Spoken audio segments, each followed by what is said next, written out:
terpujilah Tuhan Yesus, ditinggikan di atas pujian. Dari dalam lubuk hatiku, ku sujud dan berterima kasih. Dari dalam lubuk hatiku, ku sujud dan berterima kasih. Dari dalam lubuk hatiku, ku sujud dan berterima kasih.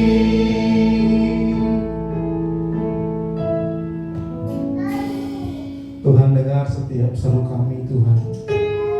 Anak-anak-Mu datang Tuhan sore hari ini ya Bapa. Kami percaya sebagai Bapa, Kau sangat merindukan kehadiran kami Tuhan. Tuhan, apa yang mau Kau sampaikan kepada anak-anak-Mu pada sore hari ini ya Bapa, berbicaralah Tuhan. Seperti Bapa yang berbicara kepada anaknya dengan kasih Bapa, kami mau menerima berkat firman Tuhan pada sore hari ini. Kami mau setiap jiwa-jiwa muda yang hadir pada hari ini Tuhan boleh terbangun, boleh terimpartasi, boleh meluaskan pekerjaan pelayanan kuasa Tuhan di tempat ini. Kami doa Tuhan, jangan Kau lewatkan satupun. Setiap kami yang hadir, setiap kami yang merindukan Tuhan, bahkan setiap kami yang menyaksikan lewat media ya Bapak, kami percaya Tuhan sanggup melawat, Tuhan sanggup mengurapi dengan kuasa-Mu yang ajaib. Tuhan, kami berdoa setiap kata kalimat yang akan kami dengar dan kami bawakan, biarlah itu ada meterai kuasa Tuhan, sehingga hati kami boleh dikuaskan. Biar kuasa firman Tuhan membangkitkan roh kami ya Bapak pada hari ini. Bapak, urapi setiap kami pribadi lepas pribadi. Sekali lagi Tuhan, pribadi lepas pribadi. Jangan melewatkan satu orang pun. Bahkan yang terkecil di antara kami, Tuhan urapi senantiasa ya Bapak. Tutup bungkus tempat ruangan ini dengan kuasa Tuhan yang ajaib. Kami mau pembentengan kuasa Tuhan, tudung perlindungan kuasa ilahi. Darah anak domba Allah membungkus setiap kami, tempat ini, hati kami. Segala bentuk kuasa-kuasa si jahat, intervensi dan si jahat, kami bersatu, hati kami tolong patahkan kuasanya di dalam nama Yesus. Nama di atas segala nama, demi nama Yesus Kristus, Allah yang berkuasa. Kami akan menerima berkat kuasa Tuhan pada hari ini ya Bapak. Terpuji nama-Mu Tuhan. Sama-sama kita katakan amin. Amin. Puji Tuhan. Terima kasih tim Praise and Worship, pemain musik. Terima kasih juga Kak Bastian sudah memberikan kesempatan. Puji Tuhan teman-teman, shalom. Sekali lagi teman-teman, shalom. Shalom. Amin. Saya percaya setiap kita sudah diberikan kekuatan, diberikan semangat, diberikan sukacita, amin. Dan masa-masa muda seperti saya manggil teman-teman ya, supaya saya juga nggak terlalu kelihatan tua gitu ya, biar kelihatan lebih muda gitu ya. Dan karena saya di sini hadir sebagai teman, saya tidak hadir sebagai orang yang dituakan, tidak. Saya mau kita berbagi, saya mau berbagi, saya juga mau belajar dari teman-teman sekalian yang hadir pada hari ini. Karena kita percaya kita bisa sama-sama tumbuh loh. Jadi nggak mesti yang tua yang menumbuhkan yang muda, enggak kok. Tanda kutip yang tua tuh saya ganti yang dewasa gitu ya. Yang dewasa menumbuhkan yang muda, enggak. Kadang-kadang yang dewasa ini belajar loh, belajar dari yang muda, belajar dari teman-teman, dari aktivitas teman-teman. Walaupun mungkin secara pengalaman bisa dikatakan lebih sedikit, lebih banyak, cuma bukan berarti bahwa teman-teman yang duduk di sini semua, teman-teman ini nggak punya pengalaman yang bisa dibagikan. Saya yakin dan percaya kuasa Tuhan ini menyertai setiap kita yang hadir pada malam ini. Katakan amin. Dan saya juga mau kita sharing dan berbagi tentang kebenaran firman Tuhan. Yang belum tahu nama saya boleh angkat tangan. Yang sudah tahu nama saya boleh angkat tangan. Yang tidak angkat tangan boleh angkat kaki. Oh, udah tahu semua ya, puji Tuhan. Kalau gitu saya sedikit dikenal. Makanya saya gampangnya saya papanya Hosi lah gitu ya. Saya papanya Hosi, pamannya Meti dan Abed. Kalau yang nggak tahu namanya saya adalah Hendro. Kalau di flyer ada tuh ya namanya ya Bang Mas ya. Puji Tuhan, saya juga antusias, jujur antusias boleh bisa melayani teman-teman di sini, dan saya percaya karena kasih Tuhan kita akan dipuaskan pada hari ini. Amin. Amin. Firman Tuhan temanya hari ini adalah kesetiaan yang teguh. Sama-sama kita katakan kesetiaan yang teguh. Ya, dan Kak Bastian memberikan tema ini kepada saya, dan saya berterima kasih karena saya harus belajar banyak lagi, dan ini membuat saya semakin banyak perbedaan yang saya dapatkan dalam tema firman Tuhan tentang kesetiaan yang teguh. Berarti dari kesetiaan yang teguh ini kata utama adalah kesetiaan. Kesetiaan kalau dari bahasa Inggrisnya adalah faithfulness. Faithfulness ini berasal dari suku kata satu, yaitu faithful. Faithful artinya apa? Nama teman saya Kak itu, oh bukan. Faithful itu artinya iman. Iman artinya gitu enggak? Iman. Faithful itu suku katanya diambil, faithfulness, kesetiaan diambil dari satu suku kata yaitu faithful yang artinya iman. Jadi setiap orang yang memiliki kesetiaan khususnya di dalam Tuhan bisa dipastikan dasarnya adalah iman. Tetapi teman-teman sekalian, kalau kita dalam masa muda ini kita coba berpikir agak sedikit lebih terbuka gitu ya, walaupun saya juga generasinya 20-30 tahun dari teman-teman, tapi tidak apa-apa, saya mau belajar sedikit terbuka juga, jadi bisa dapat insight-nya. Gak cuma orang rohani juga yang tahu tentang kesetiaan. Percaya nggak percaya, ternyata banyak tokoh-tokoh, banyak figur-figur besar di dunia itu mengerti, paham tentang kesetiaan walaupun mereka tidak di dalam Tuhan. Kok bisa Kak? Bisa. Kenapa? Karena kesetiaan ini adalah bagian dari roda kehidupan. Tetapi kesetiaan di dalam Tuhan ada perbedaan yang sangat besar. Ada perbedaan yang sangat besar yang akan kita pelajari bersama pada sore malam hari ini. Amin. Yuk kita boleh di-enter. Kita belajar tentang pendapat para tokoh. Dan saya juga akan mau dengar pendapat dari teman-teman sekalian tentang kesetiaan pada hari ini. Boleh di-enter? Oke, yang pertama, kebaca nggak ya? Saya nggak kebaca. Kebaca nggak teman-teman? Yang di atasnya? Oh iya enggak. Yang di atas ini tokohnya namanya Aristoteles. Yang pernah dengar nama Aristoteles? Boleh jelaskan siapa dia? Dia tetangga saya bukan? Oh bukan. Aristoteles. Dia seorang filsuf. Filsuf ini jauh banget, itu berapa ratus tahun di belakang kita. Iya, betul. Aristoteles ini gak kenal Tuhan.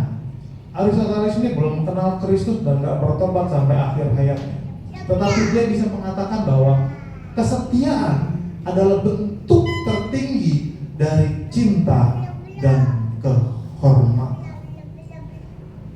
Kesannya rohani ya, tetapi dia gak kenal Tuhan. Tetapi menurut saya kita mesti belajar juga, oh iya, ternyata orang di luar Tuhan memaknai tentang kesetiaan itu ternyata ini loh, Aristoteles. Yang kedua, boleh di-enter, Fabio. Yang kedua adalah berbicara tentang nah, kalau ini saya yakin pernah dengar deh, minimal dikit-dikit deh. Namanya adalah Khalil Gibran. Bukan Gibran Rakabuming, apalagi Bahlil Gibran, bukan. Ini Khalil Gibran. Pernah dengar nggak ini? Ini seorang filsuf lagi. Dia filsuf nggak jauh-jauh banget. Dia filsufnya zaman-zaman pertengahan, mungkin zaman-zaman 100 tahun yang lalu. Dia orang dari Asia Tengah, orang dari Pakistan. Dia seorang, kalau dulu teman-teman nonton film Ada Apa Dengan Cinta, nggak nonton juga? Berarti udah saya pulang aja gitu. Berarti filmnya apa yang nonton gitu? Kalau film dulu dramanya Ada Apa Dengan Cinta, dulu zamannya kakak gitu ya. Itu kalau orang pacaran itu sering puisi. Dia chat puisi gitu ya. Nah, diambilnya copy paste dari si Mahatma Gandhi dan Khalil Gibran. Itu adalah filsuf-filsuf zaman dahulu yang populer. Kalau zaman sekarang mungkin mereka TikTok kali ya gitu ya, lebih populer ya. Dan ini Mahatma Gandhi. Mahatma Gandhi seorang dari India. Dia seorang yang sosialis sekali. Dia sangat mementingkan kehidupan keberagaman di daerahnya. Bahkan dia rela mati demi bangsanya. Dia mengatakan kesetiaan adalah nilai kebenaran lebih penting daripada individu. Dia dipraktekkan dalam kehidupannya si Mahatma Gandhi. Dia rela berkorban demi masyarakat, demi lingkungan, demi orang-orang India yang pada saat itu tertawan. Dia saat itu mengalami kemiskinan yang luar biasa, mengalami sebuah penderitaan, dan dia berkorban. Kenal Tuhan? Tidak. Berikutnya,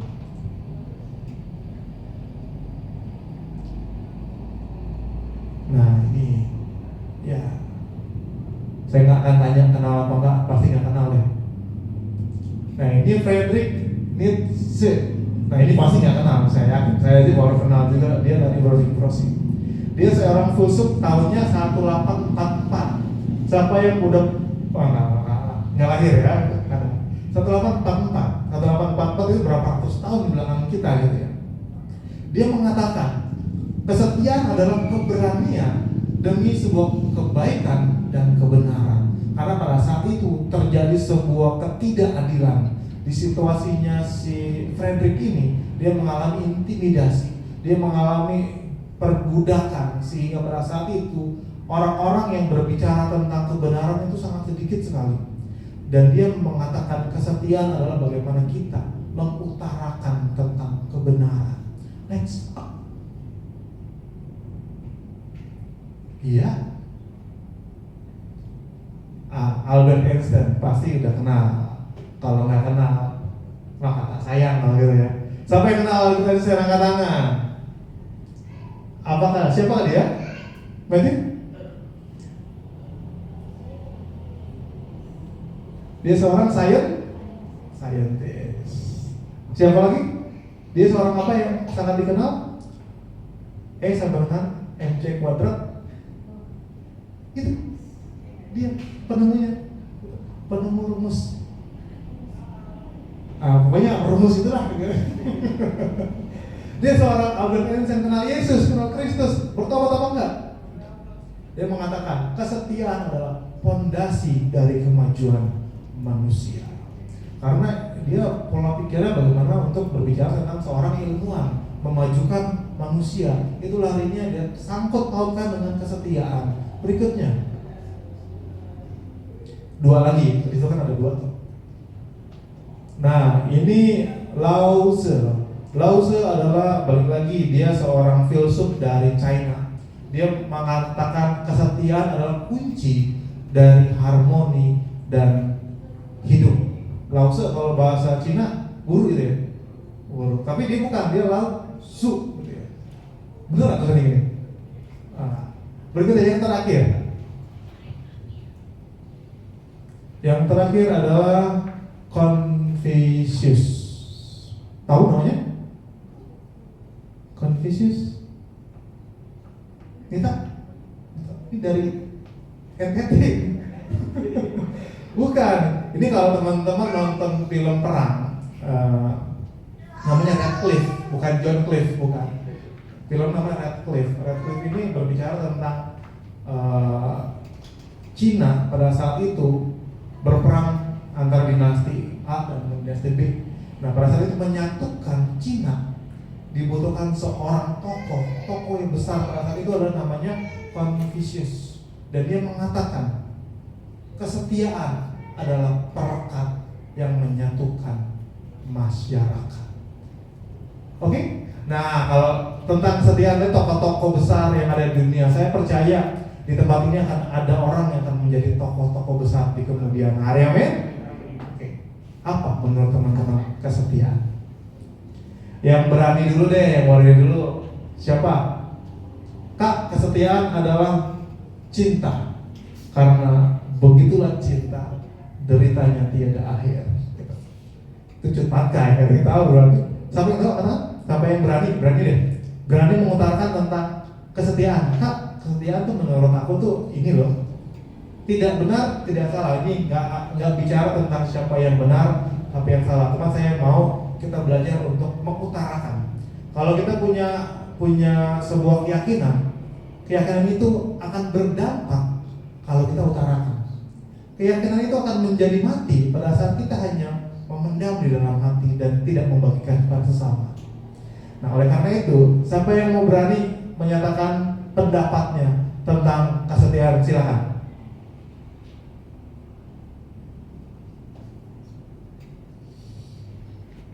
Ya. Apa Fabio? Kesetiaan menurut Fabio adalah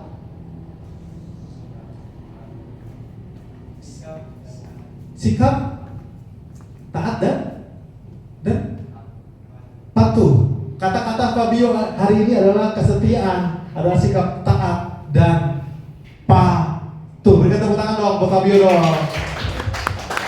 Luar biasa. Ntar nama Fabio mungkin ada di sebelah paling kanan di slide ke 29 gitu.